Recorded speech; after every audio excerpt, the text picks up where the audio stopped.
새 정부에서 유일하게 장관 후보자가 자진 사퇴한 교육부는 당분간 수장 없이 차관 대행 체제가 유지될 것으로 보입니다. 디지털 인재 양성이나 교육 격차 해소 같은 국정과제들이 산적한 상황에서 추진 동력이 떨어질 수밖에 없다는 지적이 나오고 있습니다. 신현준 기자의 보도입니다. 윤석열 대통령은 취임사에서 자유와 공정한 교육을 강조했습니다.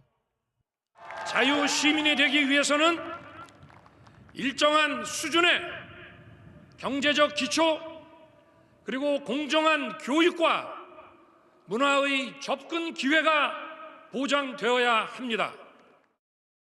여기에서 공정이란 교육 기회의 균등과 대입제도의 공정 등을 뜻하는 것으로 풀이됩니다.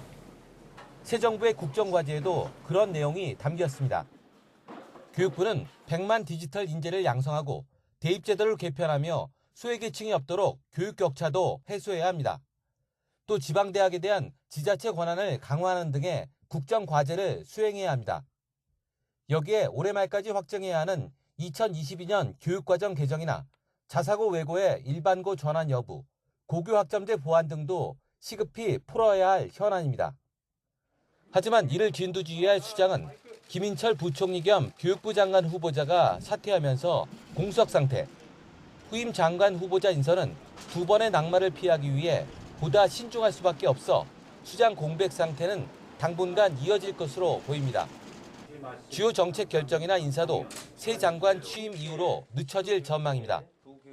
교육부는 장상윤 차관 대행 체제로 새 정부를 출범했는데 장 차관은 공교육 체제 전반의 전환이 필요하다며 교육부가 거듭나야 한다고 촉구했습니다.